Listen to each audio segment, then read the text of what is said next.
Hey look, it's that annoying guy that does movie reviews. Valley of the Dolls was a book from the 60s and was made into a movie in 1968 and chronicles the rise and fall of three women trying to make it in Hollywood in this fast-paced go-go world of the 1960s. It also holds a special significance for being one of the last movies that Sharon Tate made before she was murdered by Charles Manson and his family, and was re-released at the time of her murder, but it was panned then, it was panned when it came out, and it's panned now. It's pretty much going down as one of the worst movies ever made. Furthermore, Valley of the Dolls is one of the first movies that you can characterize as camp, and for more is our correspondence on camp, me dressed in my graduating outfit.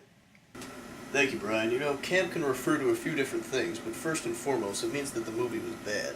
It can also have the connotation of being gay, although it doesn't exclusively mean gay. Now, these movies were unintentionally made bad, and that means the heartfelt storytelling is either more grating to you or all the better, depending on your taste. It could be anything over the top and outrageous, such as one of Mae West's horrible musical numbers in Myra Breckinridge, or the egg-loving and chicken-fucking of Pink Flamingos.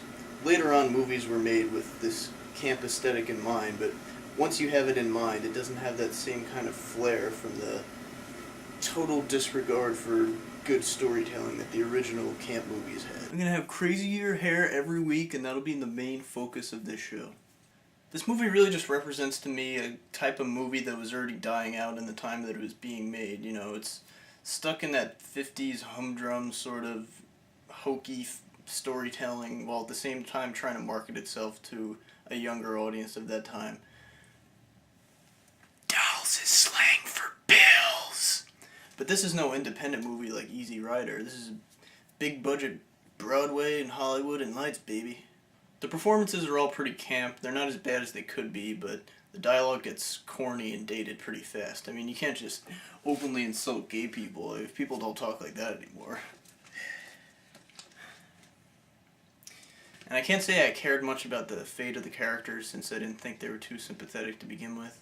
The plot's full of cliches that were already run into the ground at that point, such as having a starlet who's spoiled, and then having someone be basically her understudy, and then that person becomes who this person originally was, or just having a bunch of stupid men around who are all self-centered and idiotic. I think this also, I might be completely wrong on this, but I think this might be the first movie that had the shot where someone's freaking out in the middle of an alleyway and screaming to the sky while the camera pans back. The technical aspects of the film, such as the way it's shot and the way it's paced, it's all perfectly fine. It gets the job done, but it doesn't really hold my interest too much. It's nothing special to me. I was really expecting more. Like the way the trailer lets on, it's a lot more active and sexual. Really what Beyond the Valley of the Dolls turned out to be. Psst, probably gonna review that too. Valley of the Dolls will be looked back upon as a movie that could have only been made in one age and will never be repeated again. Which is a good thing. It shouldn't. I mean, it was so bad the screenwriter took his name off of it.